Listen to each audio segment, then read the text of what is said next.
జన్మస్థానం అన్న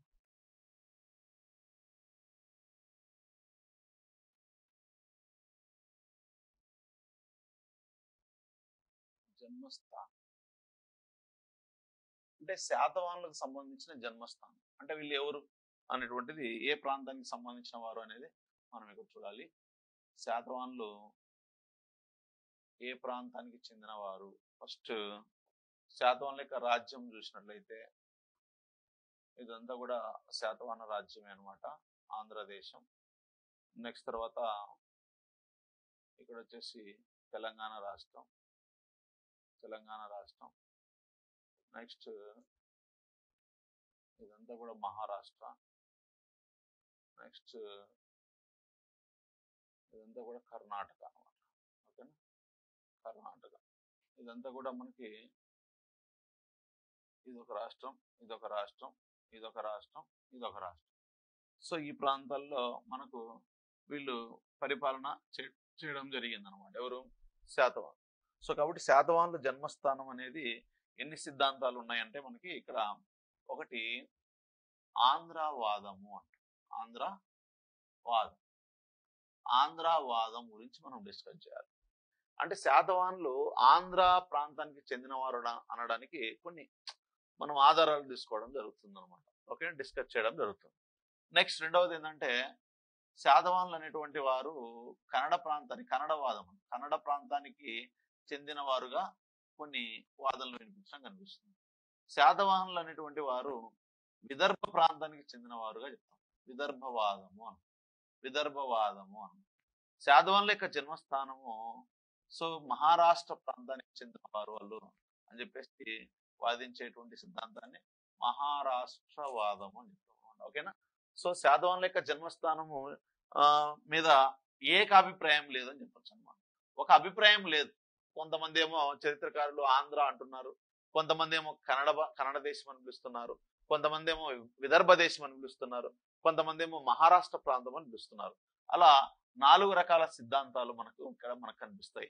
సో శాతవాహనుల యొక్క జన్మస్థానం అనేది ఆంధ్రదేశం అని వాదించింది ఎవరు అని అడుగుతారు అనమాట. ఓకేనా. శాతవాహనుల యొక్క జన్మస్థానం ఆంధ్రదేశం అని వాదించినటువంటి వ్యక్తులు.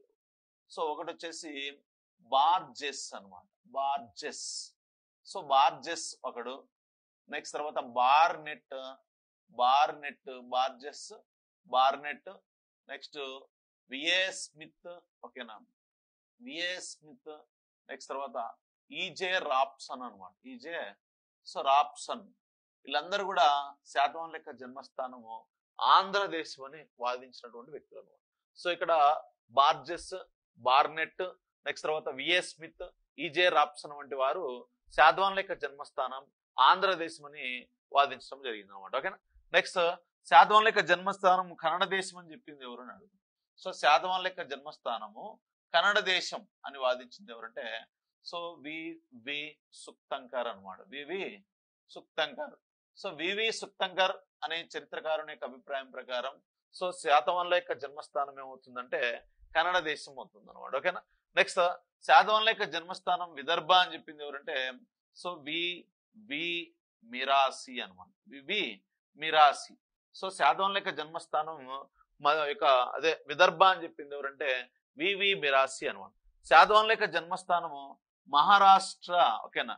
సో మహారాష్ట్ర అని చెప్పింది ఎవరంటే సో ఇక్కడ చాలా మంది ఉంటారు. ఓకేనా, పిటి శ్రీనివాస అయ్యంగార్ అనమాట.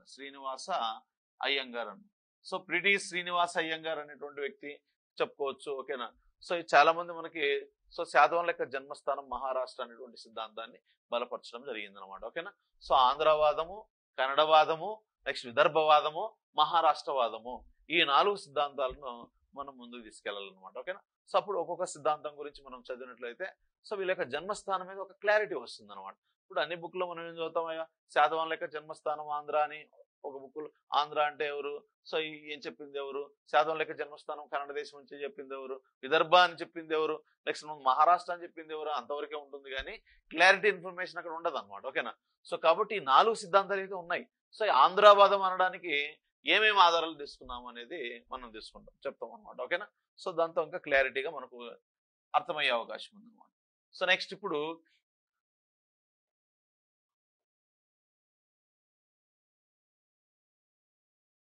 ఆంధ్రవాదము. ఓకేనా, ఆంధ్రవాదం. ఆంధ్రవాదం ఒకటి చూద్దాం. ఆంధ్రవాదంలో ఏమేమి అంశాలు మనం చదవాలనో చూసుకుందాం ఒకసారి. ఓకేనా, సో ఒకటి వచ్చేసి పురాణాల ప్రకారం పురాణాలు ఏం చెప్తున్నాయో చూద్దాం. పురాణాలు. ఓకేనా, నెక్స్ట్ తర్వాత స్థానిక కథలు అన్నమాట. స్థానిక కథలను ఆధారంగా చేసుకొని శాతవాహనుల యొక్క జన్మస్థానం ఆంధ్రదేశం అని వాదించడం జరుగుతుంది. నెక్స్ట్ తర్వాత సిరివన జాతకము అని.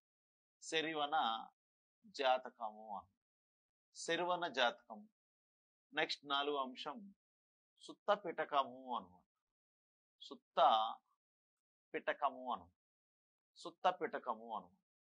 నెక్స్ట్ తర్వాత అశోకుని శాసనాలు అన్నమాట.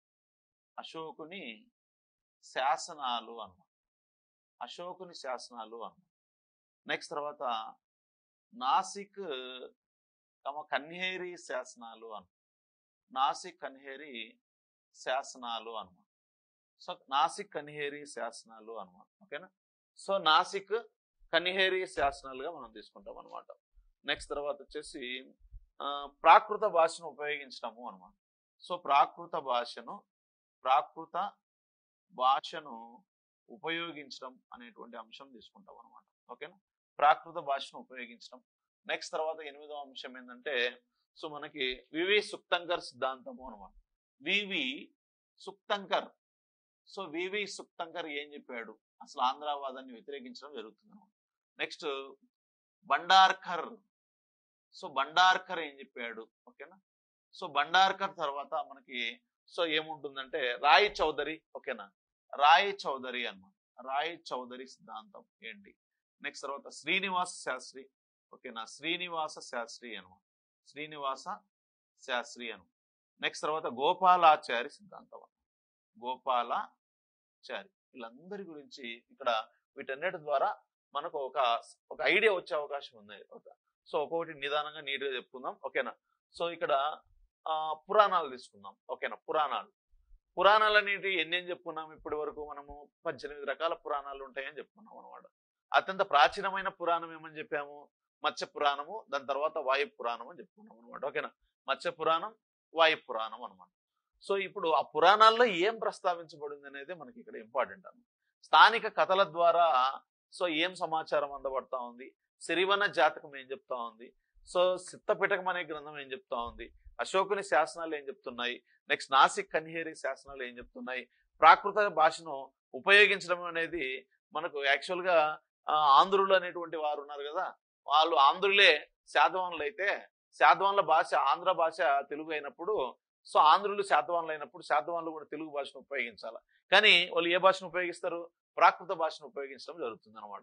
అందుకే కొంతమంది చరిత్రకారులు ఏం చెప్తారంటే ప్రాకృత భాషను ఉపయోగించకూడదు, ప్రాకృత భాషను ఉపయోగించడం వల్ల వాళ్ళు అసలు ఆంధ్రులే కాదని చెప్పేసి కొంతమంది వాదించడం జరుగుతుంది అనమాట. అందుకు దాన్ని తీసుకోవడం జరిగింది. నెక్స్ట్ వివి సుక్తంకర్ యాక్చువల్ గా ఇతడు సో శాతవాహనుల యొక్క జన్మస్థానం కన్నడ దేశం అని చెప్పినటువంటి వ్యక్తి అనమాట. ఓకేనా, సో ఈయన ఎందుకు ఆంధ్రదేశం కాదో చెప్తాడు అనమాట. ఓకేనా, సో బండార్కర్ అనమాట. ఈ బండార్కర్ కూడా కొన్ని అంశాలను ఇక్కడ మాట్లాడడం జరుగుతుంది అనమాట. ఓకేనా, బండార్కర్ సో ఏం చెప్పాడు అనేది చూస్తాం. నెక్స్ట్ తర్వాత రాయ చౌదరి, శ్రీనివాస శాస్త్రి, గోపాలాచారి అనమాట. ఓకేనా, సో ఇప్పుడు చూడండి ఇక్కడ పురాణాలు తీసుకుందాం. ఫస్ట్ పురాణాలు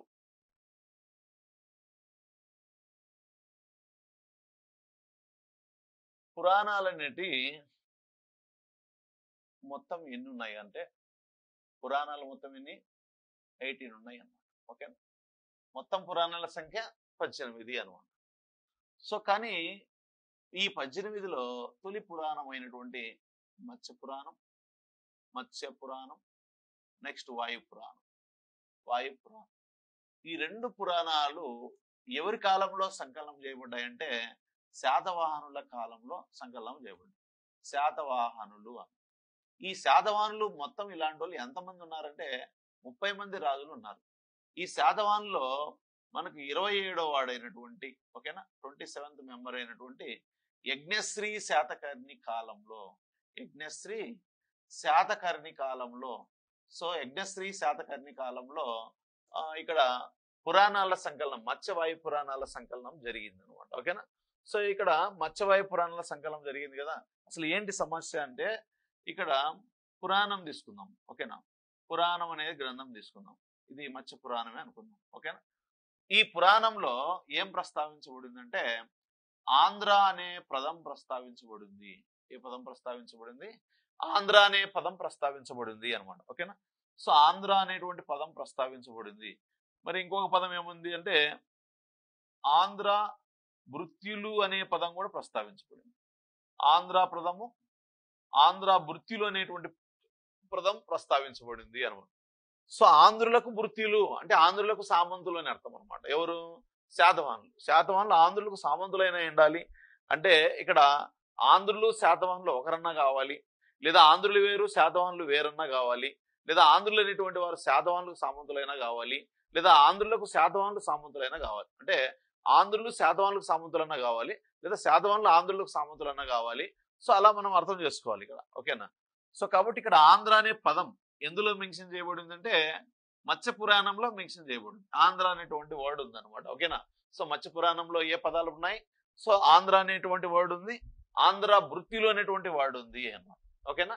నెక్స్ట్ తర్వాత శాతవాహనులకు సంబంధించినటువంటి శాసనాలు చూద్దాం. శాసనం. ఓకేనా.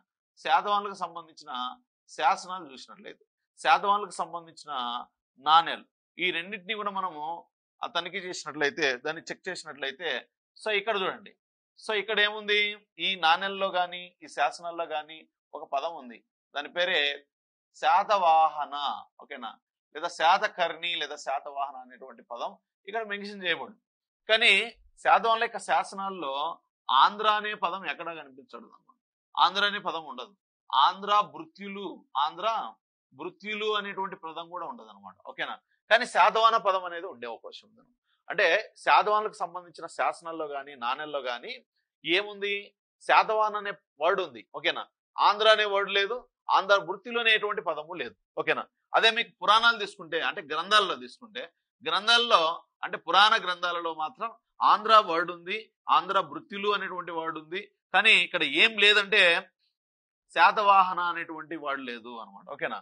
గుర్తుపెట్టుకోండి. సో శాసనాలు నాణ్యాల్లో అయితే శాతవాహన పేరుతో సో అక్కడ పదాలు ఉన్నాయి అనమాట. ఓకేనా. కానీ గ్రంథాలలో మాత్రం ఆంధ్ర భృత్యులు అనేటువంటి పేరుతో పదాలు ఉన్నాయి, కానీ శాతవాహన అనే పదం లేదు. ఓకేనా. కానీ ఈ గ్రంథాల ప్రకారం మొత్తం ఎంతమంది రాజులు వెళ్ళలేకి వస్తున్నారంటే 30 మంది రాజులు వెళ్ళలేకి వస్తున్నారు అనమాట. ఓకేనా. ఈ శాసనాల ప్రకారం మొత్తం ఎంతమంది రాజులు వెళ్ళలేకి వస్తున్నారంటే 30 మంది రాజులు వెళ్ళలేకి వస్తున్నారు అనమాట. సో కాబట్టి ఇక్కడ 30 మంది రాజులు ఉన్నారు, ఇక్కడ 30 మంది రాజులు ఉన్నారు.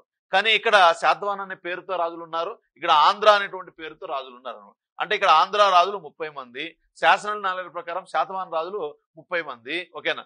సో కాబట్టి ఇక్కడ శాసనాల్లో ఉన్నటువంటి లేని పదం ఏదంటే ఆంధ్ర భృత్య పదం.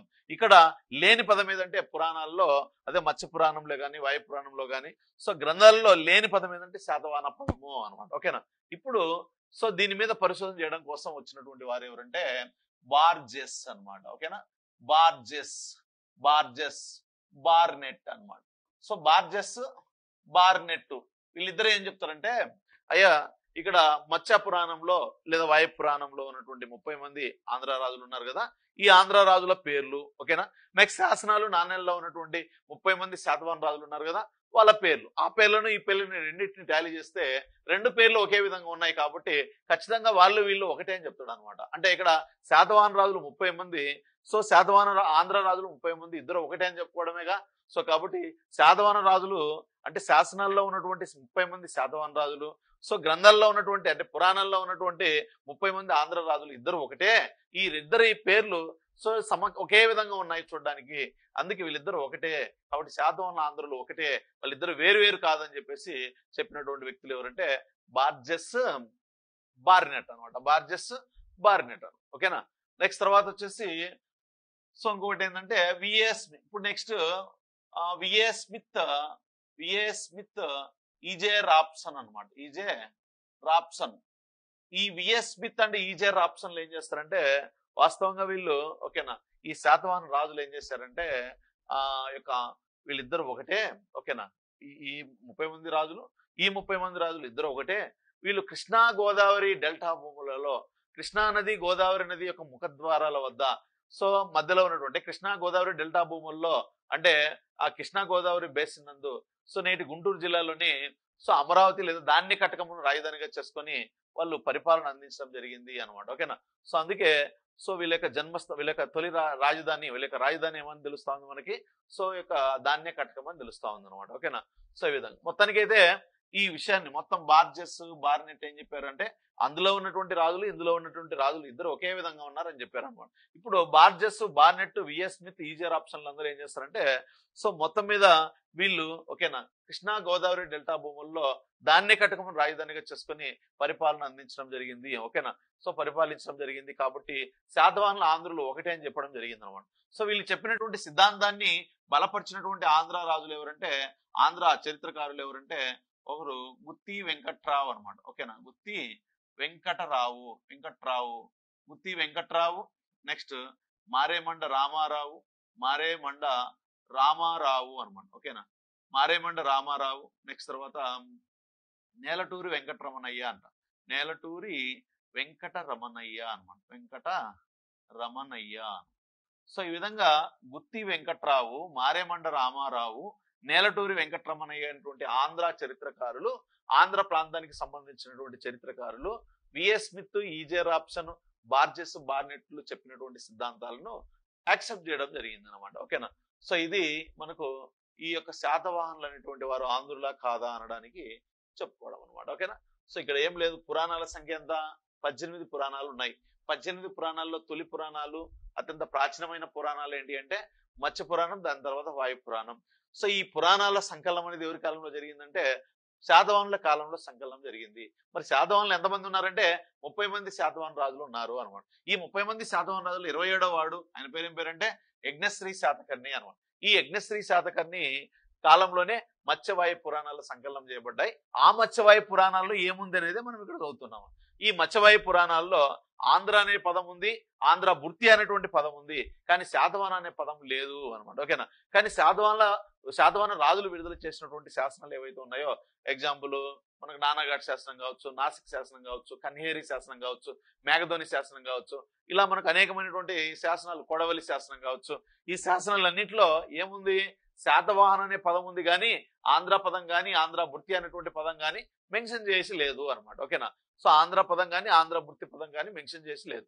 సో కాబట్టి అక్కడ ఉన్నది ఇక్కడ ఉన్నది ఏందనేది క్లారిటీ తెలుసుకోవాలి. శాసనాల్లో శాతవాహన పదం ఉంది, ఆంధ్ర భృతి పదం లేదు. సో గ్రంథాల్లో శాతవాహన అనే పదం లేదు, ఆంధ్ర ఉంది, ఆంధ్ర భృతి పదం ఉంది. సో ఇప్పుడు ఈ రెండింటిని చూసి ఇందులో ఉన్నటువంటి రాజుల ఒకే విధంగా ఉండాలని చెప్పింది ఎవరంటే వీళ్ళిద్దరు, బార్జెస్ బార్నెట్ అనమాట, ఓకేనా. బార్జెస్ బార్నెట్ వీళ్ళిద్దరు కూడా ఆ విధంగా చెప్పారనమాట. నెక్స్ట్ విఎస్ స్మిత్ ఈజర్ ఆప్షన్లు ఏం చెప్పారంటే, వాళ్ళిద్దరిని కలుపుకొని వీళ్ళు నిజంగానే ఒకరే, వాళ్ళు ఆంధ్రులు శాతవాహనులు ఇద్దరు ఒకరే, వీళ్ళు ఎక్కడి నుంచి పరిపాలన అందించారంటే కృష్ణా గోదావరి బేసిన్ నందు, ఓకేనా, కృష్ణా గోదావరి బేసిన్ నందు.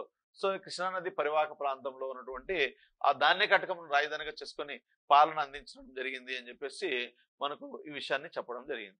మరి వీళ్ళు చేస్తున్న వాదనను సపోర్ట్ చేసినటువంటి ఆంధ్ర చరిత్రకారులు ఎవరంటే, సో మనకు గుత్తి వెంకట్రావు ఒకడు, నెక్స్ట్ తర్వాత మారేమండ రామారావు, నేలటూరి వెంకటరమణయ్య అనేటువంటి వీళ్ళు సో ఈ విషయాన్ని చెప్పడం జరిగింది అనమాట, ఓకేనా. సో ఇది మనకు ఏం కంప్లీట్ అయింది, పురాణాలు కంప్లీట్ కావడం జరిగింది అనమాట, ఓకేనా. సో పురాణాలు కంప్లీట్ కావడం జరిగింది అనమాట. నెక్స్ట్ తర్వాత వచ్చేసి మనకు ఇంకేమొస్తుందంటే సాంప్రదాయ కథలు అనమాట, ఓకేనా. సాంప్రదాయ కథల గురించి చూద్దాం.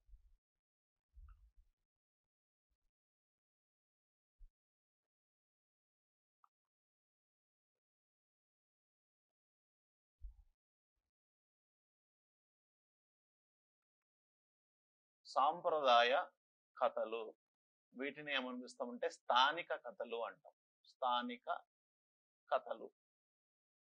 సాంప్రదాయ కథలను అనుసరించి, స్థానిక కథలను అనుసరించి, ఓకేనా, శాతవాహనులు అనేటువంటి వారి యొక్క జన్మస్థానం ఆంధ్రదేశమా లేదా తెలుస్తుంది అనమాట, ఓకేనా. సో ఇక్కడ శాతవాహనులకు సంబంధించి ఫస్ట్ చరిత్రకారులు తీసుకున్నాం, విఏ స్మిత్ అనమాట, విఏ స్మిత్, ఓకేనా. నెక్స్ట్ తర్వాత వచ్చేసి Burgess, Burgess, next Barnett, Barnett, ఓకేనా, బార్జెస్, బార్నెట్, ఓకేనా, విఏ స్మిత్, ఓకేనా, VA Smith, VA Smith, next EJ Rapson అనమాట, ఈజే రాప్సన్, ఈజే రాప్సన్, చూడండి వి సారీ ఈజే రాప్సన్ అనమాట, రాప్సన్. వీళ్ళు మనకి Burgess, Barnett, VA Smith, E J Raphson, ఇక్కడ వచ్చేసి విఏ స్మిత్ అనమాట, ఓకేనా. సో ఇతని యొక్క అభిప్రాయం ప్రకారం అంటే స్థానికంగా ఉన్నటువంటి కొన్ని కథలను ఆధారంగా చేసుకొని ఈ శాతవాహనులకు సంబంధించినటువంటి జన్మస్థానం ఆంధ్రదేశం అని వాదించడానికి కొంతమంది కొన్ని ప్రయత్నాలు చేయడం జరిగింది. ఇప్పుడు విఏ స్మిత్ అనే చరిత్రకారుడు ఏమంటాడంటే, నేటి కృష్ణా జిల్లా ఉంది కదా, ఈ కృష్ణా జిల్లాలో దివి తాలూకా అనేది ఉంటుంది, దివి తాలూకా, ఓకేనా, దివి తాలూకా. ఈ దివి తాలూకా నందు, ఓకేనా, సో ఒక గ్రామమే, కుగ్రామే, దాని పేరు శ్రీకాకుళం అనమాట. శ్రీకాకుళం అనేటువంటి ప్లేస్ ఉంటుంది అనమాట. సో కాబట్టి ఈ శ్రీకాకుళమే, ఇది మీకు కృష్ణా జిల్లాలో ఉంటుంది. కృష్ణా జిల్లాలో ఉన్నటువంటి శ్రీకాకుళమే సో శాతవాహనుల యొక్క తొలి రాజధాని అని చెప్పేసి విఏ స్మిత్. ఇప్పుడు తొలి రాజధాని ఎక్కడుంది? ఆంధ్రప్రదేశ్లో ఉంది, ఆంధ్రదేశంలో ఉంది, ఓకేనా.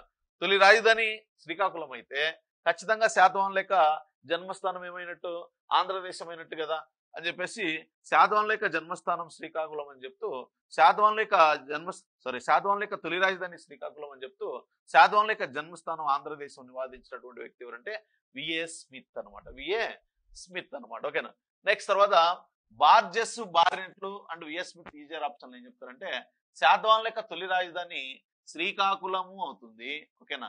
సో నెక్స్ట్ తర్వాత ధాన్య కటకము అవుతుంది అనమాట, ధాన్య కటకం. సో కాబట్టి ఈ రెండింటినీ శాతవాహనుల యొక్క తొలి రాజధానులుగా ప్రకటించినటువంటి వ్యక్తులు ఎవరంటే Burgess and Barnett and EJ Raphson, ఈయన కాదు, ఓకేనా. సో వీళ్ళిద్దరు వచ్చేసి ఆ రెండు రాజధానులని చెప్పడం జరిగింది అనమాట, ఓకేనా. సో కాబట్టి సో అంతేకాకుండా శాతవాహనులు అనేటువంటి వారు ఆంధ్రులు, శాతవాహనులు ఇద్దరు ఒకటే. ఉత్తర భారతదేశంలో శుంగ రాజవంశం అనేది విజృంభిస్తున్న సమయంలో దక్షిణ భారతదేశంలో సో అది కూడా మనకు శాతవాహన రాజ్య, స్వతంత్ర శాతవాహన రాజ్య స్థాపన జరిగింది అని చెప్పేసి సో మనకు తెలుస్తా ఉంది అనమాట, ఓకేనా. విఏ స్మిత్ ప్రకారం ఏం తెలుస్తా ఉంది? విఏ స్మిత్ అనే చరిత్రకారుడు ఏమంటున్నాడంటే కృష్ణా నది, ఓకేనా, సో కృష్ణా జిల్లాలో దివి తాలూకా నందు శ్రీకాకుళం అనేటువంటి విలేజ్ ఉంది. ఆ శ్రీకాకుళం అనే విలేజ్ శాతవాహనుల యొక్క తొలి రాజధాని కాబట్టి ఖచ్చితంగా వీళ్ళ యొక్క జన్మస్థానం ఆంధ్రదేశం అని చెప్పేసి మనకు తెలుస్తా ఉంది ఇతని యొక్క అభిప్రాయం ప్రకారం. కానీ బార్జెస్, బార్నెట్, ఈజే రాప్సన్ల ప్రకారం శాతవాహనుల యొక్క తొలి రాజధానులు మనం శ్రీకాకుళము తీసుకోవచ్చు, ధాన్య కటకం తీసుకోవచ్చు అని చెప్పడం జరిగింది. సో కాబట్టి మొత్తానికైతే ఫైనల్ గా ఏంటంటే శాతవాహనులు, ఆంధ్రులు ఇద్దరు ఒకటే, ఓకేనా. శాతవాహనులు, ఆంధ్రులు ఇద్దరు ఒకటే. సో కాబట్టి ఉత్తర భారతదేశంలో శుంగ రాజవంశం అనేది విజృంభిస్తున్న సమయంలో దక్షిణ భారతదేశంలో శాతవాహన రాజ్య స్థాపన అనేది జరిగింది అనమాట. దక్షిణ భారతదేశంలో శాతవాహన రాజ్య స్థాపన జరిగింది. ఉత్తర భారతదేశంలో శుంగవంశం అనేది విజృంభిస్తున్న సమయంలో దక్షిణ భారతదేశంలో సో ఇక శాతవాహన రాజ్య స్థాపన జరిగింది అనేది మనం ఇక్కడ చెప్తాం అనమాట, ఓకేనా. సో ఇది ఏంటిది? రెండో అంశం సాంప్రదాయ కథలు, స్థానిక కథలు అనమాట. ఏం లేదమ్మా, ఈ సాంప్రదాయ కథలను అనుసరించి లేదా స్థానిక కథల ఆధారంగా చేసుకొని శాతవాహనుల యొక్క తొలి రాజధాని శ్రీకాకుళం అని తెలిసింది, అంతే, అంతకంటే ఇంకేం లేదు. సో కాబట్టి శాతవాహనుల యొక్క తొలి రాజధాని శ్రీకాకుళం అనే వాదన ఉంది. సో కోటిలింగాల అనేటువంటి వాదన ఉంది, పైఠాన్ అనేటువంటి వాదన ఉంది అనేది మనం గమనించాలన్నమాట, ఓకేనా, అంతే. నెక్స్ట్ తర్వాత వచ్చేసి మూడో అంశం సాంప్రదాయ కథల తర్వాత మనకు ఏం చెప్పుకున్నాం?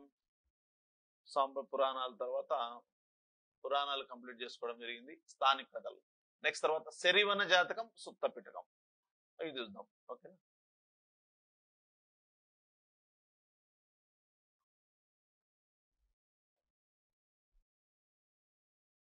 మూడు శరివన జాతకం మనం, శరివన జాతకం. సో శరివన జాతకం అనేది ఒక బౌద్ధ మత గ్రంథమే. యాక్చువల్ గా శరివన జాతకం అనేది ఏ మతానికి సంబంధించిన గ్రంథం? బౌద్ధ మతానికి సంబంధించినటువంటి గ్రంథం. సో బౌద్ధ మత గ్రంథము అని చెప్పచ్చు. ఇక్కడ జాతక కథలు అనేటివి మీరు వినే ఉంటారు.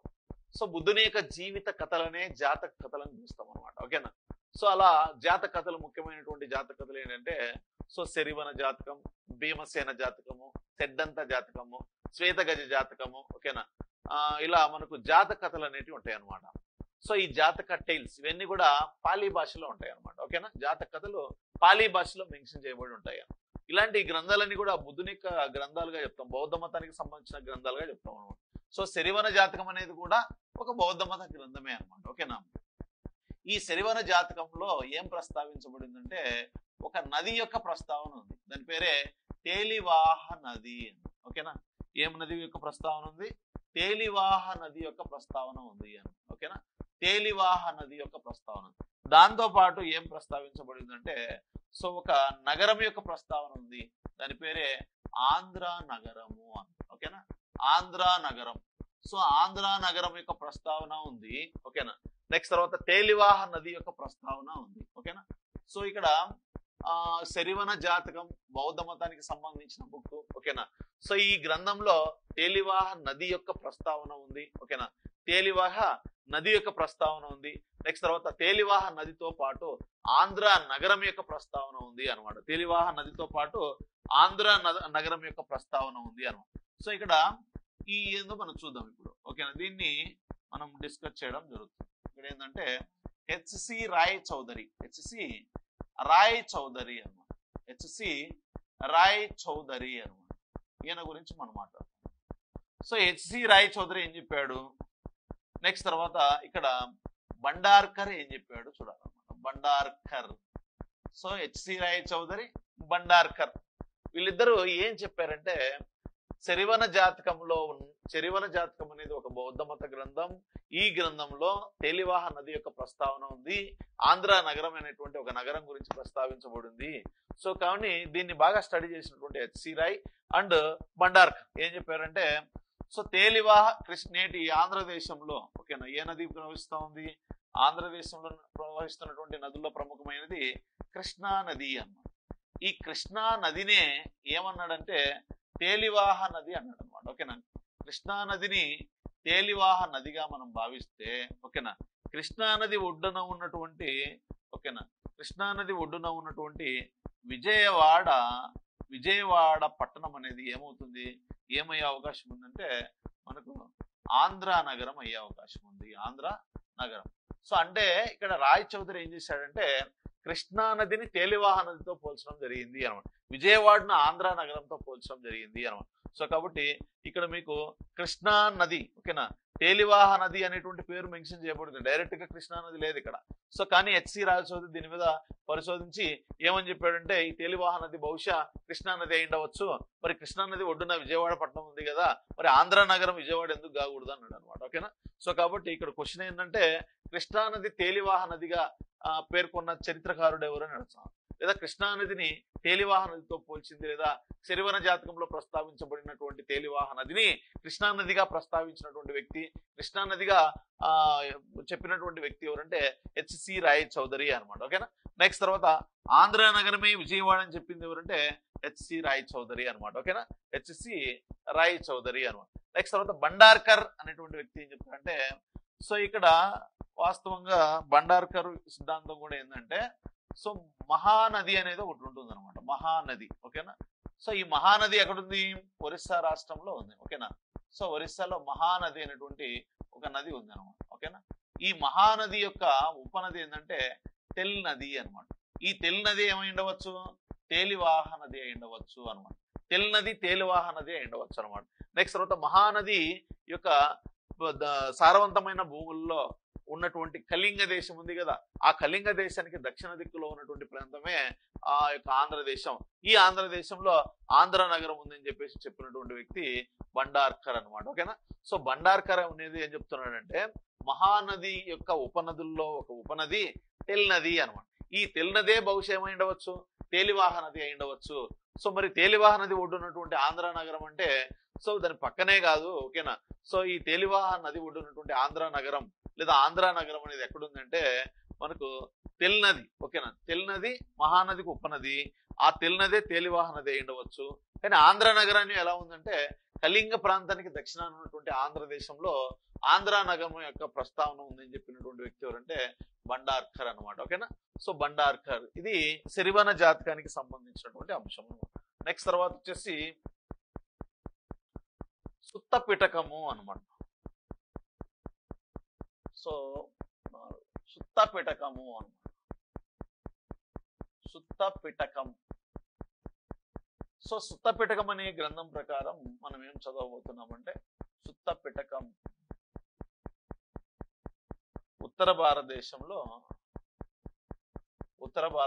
ఒక రాజ్యం ఉంది. దీన్ని ఏమనిపిస్తామంటే కోసల రాజ్యము అనమాట. కోసల రాజ్యము. దక్షిణ భారతదేశంలో కూడా సో ఒక రాజ్యం ఉంది అనమాట. దీన్ని ఏమనిపిస్తామంటే అస్మక రాజ్యము అని చెప్తాం అనమాట. ఓకేనా. అస్మక రాజ్యము అనమాట. దీన్నేమో కోసల రాజ్యం అంటాం, దీన్నేమో అస్మక రాజ్యము అనిపిస్తాం అనమాట. ఈ కోసల రాజ్యానికి చెందినటువంటి వ్యక్తి ఎవరుంటే బావరి అనమాట. బావరి ఈయన ఒక బ్రాహ్మణ కులానికి సంబంధించినటువంటి వాడు, బ్రాహ్మణుడు అనమాట. బావరి అనేటువంటి బ్రాహ్మణుడు కోసల రాజ్యం నుంచి బయలుదేరి దక్షిణ భారతదేశంలోని అస్మక రాజ్యానికి వచ్చి అస్మక రాజ్యంలోనే స్థిరపడ్డాడు అనమాట. ఓకేనా. సో కాబట్టి ఇక్కడ ఈ విషయాన్ని మనం సుత్త పిటకం అనేటువంటి గ్రంథం ద్వారా తెలుస్తా ఉంది అనమాట. నెక్స్ట్ తర్వాత వచ్చేసి ఏంటంటే సో నెక్స్ట్ వచ్చేసి 5వ అంశం అశోకుని శిలాశాసనాలు. అశోకుని శాసనాలు చూద్దాం. అశోకుని శాసనాలు అనమాట. అశోకుని శాసనాలు ఏం చెప్తున్నాయంటే కొన్ని పదాలను ప్రస్తావించడం జరిగింది అనమాట. సో కొన్ని జాతుల వారిని ప్రస్తావించడం జరిగింది. సో ఒకటి ఏంటంటే రటికలు అనమాట. రటికల యొక్క ప్రస్తావన చేసింది ఏంటి అశోకుని శిలాశాసనాలు. నెక్స్ట్ తర్వాత భోజకుల గురించి ప్రస్తావించింది అనమాట. ఓకేనా. భోజకులు నెక్స్ట్ తర్వాత భోజకులు తర్వాత పిటినికలు అనమాట. నెక్స్ట్ తర్వాత ఆంధ్రులు అనేటువంటి జాతుల గురించి ప్రస్తావించింది అనమాట. అంటే ఈ ఆంధ్రుల యొక్క ప్రస్తావన తీసుకొచ్చింది అనమాట. ఓకేనా. సో ఇక్కడ చూడండి రటికలు అనేటువంటి జాతి వారిని, భోజకులు అనే జాతి వారిని, పిటినికలు అనే జాతి వారిని, ఆంధ్రులు అనేటువంటి జాతి వారిని ప్రస్తావించడం జరిగింది. ఓకేనా. ఆంధ్రులు. సో కాబట్టి అశోకుని శిలాశాసనాల్లో కూడా సో ఆంధ్ర ప్రాంతం యొక్క ప్రస్తావన కనిపిస్తా ఉంది. ఇంతకుముందు మీకు ఆంధ్ర అదే యొక్క ఎర్రగూడి రాజుల మందగిరి శాసనాల్లో కూడా ఈ అంశాలు ఉన్నాయి కదా. సో కాబట్టి ఆంధ్రులు. సో కాబట్టి రటికల్ అంటే ఎవరిని రటికల్ అనిపిస్తాం. ఫర్ ఎగ్జాంపుల్ ఇది మహారాష్ట్ర అనుకుందాం. ఓకేనా. సో మహారాష్ట్ర యొక్క ఉత్తర భూభాగాలను ఓకేనా మహారాష్ట్ర యొక్క ఉత్తర భూభాగాలను ఏమనిపిస్తామంటే ఉత్తర భూభాగం నందు సో పరిపాలన ఇచ్చినటువంటి వారిని ఏమనిపిస్తామంటే రటికలు అనిపిస్తాం అనమాట. మహారాష్ట్ర యొక్క ఉత్తర భూభాగాల్లో పరిపాలన అందించినటువంటి సో జాతులను ఏమనిపిస్తామంటే రటికులు లేదా రాటకులు అనిపిస్తాం అనమాట. ఓకేనా. నెక్స్ట్ తర్వాత వచ్చేసి సో ఇంకో విషయం ఏంటంటే ఇక్కడ భోజకులు అన్నప్పుడు ఇది మహారాష్ట్రనే. ఓకేనా. సో మహారాష్ట్ర యొక్క దక్షిణ భూభాగాలను పరిపాలించినటువంటి వారిని ఏమనిపిస్తామంటే దక్షిణ భూభాగమును పరిపాలించినటువంటి వారిని ఏమనిపిస్తామంటే భోజకులు అని పేరుతో పిలుస్తాం అనమాట. సో కాబట్టి రటికలు అంటే మహారాష్ట్ర యొక్క ఉత్తర భూభాగాలను పరిపాలించారు, భోజకులు అంటే మహారాష్ట్ర యొక్క దక్షిణ భూభాగాలను పరిపాలించారు. నెక్స్ట్ తర్వాత పిటినికలు అంటే ఏంటంటే సో పిటినికలు అంటే మనకు ఇది కర్ణాటక అనుకుంటే కర్ణాటకకు ఉత్తర భూభాగాలను పరిపాలించినటువంటి వారే సో యొక్క పిటినికల్ గా మనం చెప్తాం అనమాట. ఆంధ్రులు అంటే దక్కన్ పీఠభూమి ప్రాంతాన్ని పరిపాలించినటువంటి వారిని ఏమనిపిస్తామంటే సో ఆంధ్రులుగా మనం చెప్తాం అనమాట. ఓకేనా. సో విధంగా అశోకుని శిలాశాసనాల్లో అశోకుడు ఏం చేశాడంటే రటికలు, భోజకులు, పిటినికలు, ఆంధ్రులతో పాటు పిటినికలతో పాటు ఆంధ్రుల గురించి ప్రస్తావించడం జరిగింది. సో వాళ్ళు పరిపాలించిన ప్రాంతాల యొక్క ప్రస్తావన కూడా చేయడం జరిగింది అని చెప్పొచ్చు అనమాట. ఇది అశోకుని శిలాశాసనాలకు సంబంధించి అను. నెక్స్ట్ తర్వాత వచ్చేసి ఇంకొకటి ఏంటంటే సో మనకి నెక్స్ట్ శాసనం పేరు వచ్చేసి నాసిక్ శాసనము అను. నెక్స్ట్ తర్వాత కన్హేరీ శాసనము అను. ఈ కన్హేరీ శాసనాన్ని ఎవరు వేస్తారంటే 2వ శాతవాహన రాజు వేయించడం జరుగుతుంది. ఈ 2వ శాతవాహన రాజుని ఏమనిపిస్తామంటే కృష్ణుడు అనే పేరుతో పిలుస్తాం. ఓకేనా. కృష్ణుడు లేదా కన్హుడ్ అనేటువంటి పేరుతో పిలుస్తాం అనమాట. సో ఈ శాసనాన్ని ఎవరు వేయించారు? జిబిఎస్ గౌతమి బాలశ్రీ వేయించింది అనమాట. ఎవరి గురించి వేయించింది? గౌతమి పుత్ర శాతకర్ణి గురించి వేయించింది అనమాట. ఓకేనా? సో ఇక్కడ ఈ గౌతమి పుత్ర శాతకర్ణికి ఒక బిరుదు ఉందన్నమాట దీంట్లో. సో ఆ బిరుదు పేరేం పేరంటే శాతవాహన శాతవాహన కుల శాతవాహన కుల యశ. సో శాతవాహన కుల యశ ప్రతిష్టాకార అనే టైటిల్ ఉందన్నమాట. ఓకేనా? శాతవాహన కుల యశ ప్రతిష్టాకార అనేటువంటి టైటిల్ నాసిక్ శాస్త్రంలో గౌతమి పుత్ర శాతకర్ణి ఉంది. నెక్స్ట్ తర్వాత కృష్ణునికి ఈ కనిహేరి శాస్త్రంలో శాతవాహన కుల అనేటువంటి బిరుదు ఉంది అనేది గమనించండి. ఓకేనా? నాసిక్ శాస్త్రం ప్రకారము గౌతమిపుత్ర శాతకర్ణికి శాతవాహన కుల యశ ప్రతిష్టాకారం ఉంది. నెక్స్ట్ తర్వాత కన్నేరి శాసనం ప్రకారం శాతవాహన సో కృష్ణుడికి శాతవాహన కుల అనేటువంటి పేరు మనకు కనిపిస్తా ఉంది అని చెప్పొచ్చు అనమాట. ఓకేనా? సో ఇది కన్నేరి శాసనానికి సంబంధించి. ఓకేనా? కన్నేరి శాసనం